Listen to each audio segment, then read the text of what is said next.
This will be a short video because it's pretty simple. See, understandable, the game dropped 3 years ago, but like looking at it now compared to, all the revisitations I did with Mortal Kombat X and Injustice and all that, I think it's fine for me to say that Mortal Kombat 11 sucked. It was actually bad. And what I mean is like not it's a game by itself, but when you connect it to the other Mortal Kombat games, it sucked. It was very underwhelming. And I say this because like, alright, so you got two universes, something like that. What's it called? The Midway verse and the NetherRealm verse. The NetherRealm verse is absolute trash, story wise. But here's the thing. See, first I'm gonna start off talking about the story. The story is very inconsistent and it is garbage, yo. It's like, know what? I'm not even gonna say what it's like. Just know that some idiot is writing the story. He's not making any kind of sense. A lot of villains that you like, you don't expect them to do anything in the story because typically they are jobbers. That's all they are. And my problem is like, why do you keep pushing in Liu Kang into, as being the main character and all? Like in MK9, like, Raiden killed Liu Kang. Then MKX, uh, oh my god, that shit was garbage. Cassie Cage beat Shinnok, plot device. Then you got 11, more coming at 11, where you get Liu Kang back. And they said that's pretty much the end. But like, my problem is like, Sub-Zero and Scorpion, all of them got way more fans than Liu Kang and the rest of those Earthrealm chumps. And like, if anybody should deserve a big spot in the story, it should be one of them, bro. I'm just saying, like.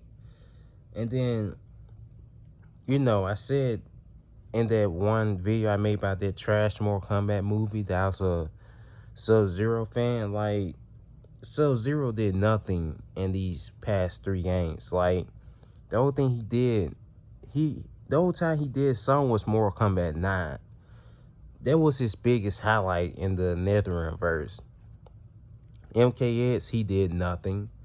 MK11, he did a little bit of something, but still equate to nothing because like him and Scorpion were sharing chapters, and then after that, Scorpion gets his own solo chapter, but Sub-Zero doesn't. Like, they did him so dirty, and then like his moveset was stripped away just so that Frost could, actually have a reason to be there.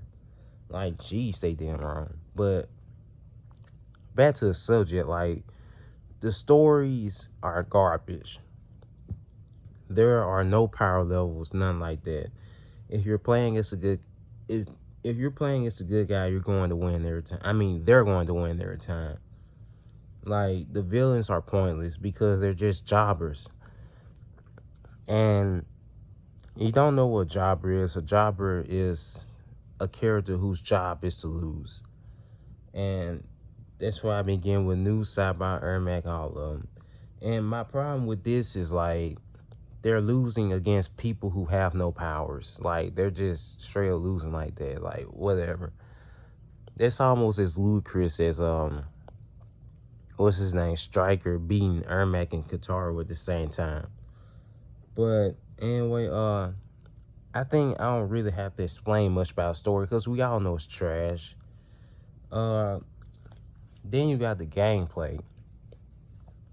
See, again, compared to the last 2 games, this game was very underwhelming in gameplay, such as there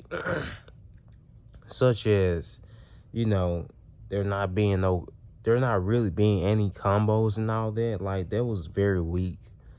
And their reason for this was because they wanted new players to, be able to play the game. But here's the problem, yo. Like, see, I never look on YouTube for combos. None of that bullshit. I get better on my own. And that's the thing, like, if I'm not good enough right now, then rest assured I'm gonna try to get better at it. But they're not looking for that. They want the easy way out. And that's why they did that bullshit.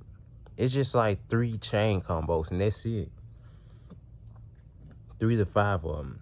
When in MK9 you had this mass of combos, like Jesus Christ, there's so much to do. And now that, like, you weren't locked away from using an ability. Like, that's another thing I hate, because like in MK11 you can only use so few abilities that it's very underwhelming. Like, if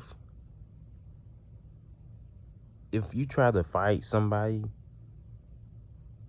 who, has a certain thing of abilities, and you have this thing of abilities that can't really do nothing to them, you're done. There's nothing you can do.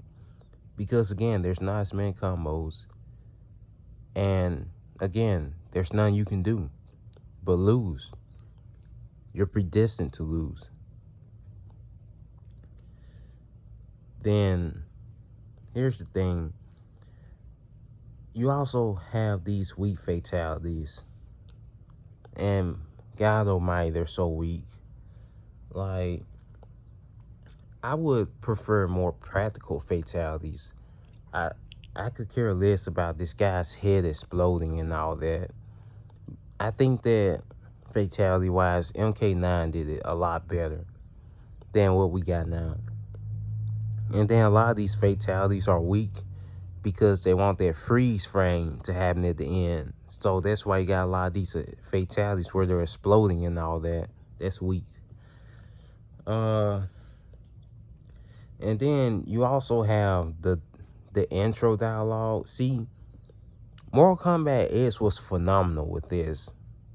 Everything was specific and different. But in this game, like, they kept using the same. They wasn't really giving you any reason why they're fighting. They would be like, hey, hey, hey. And then they would just fight each other. Like, bro, like, at least let me see. Injustice, even though they use some of the same dialogue, they would give you a reason why they're about to fight. But in Mortal Kombat 11, they didn't. Like, I wasn't really feeling that. The brutalities were okay, I'll say that. Then, again, you also have the online. There's not really much to do online.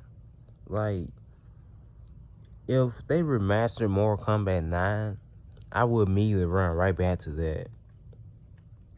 Because you had all the abilities and all.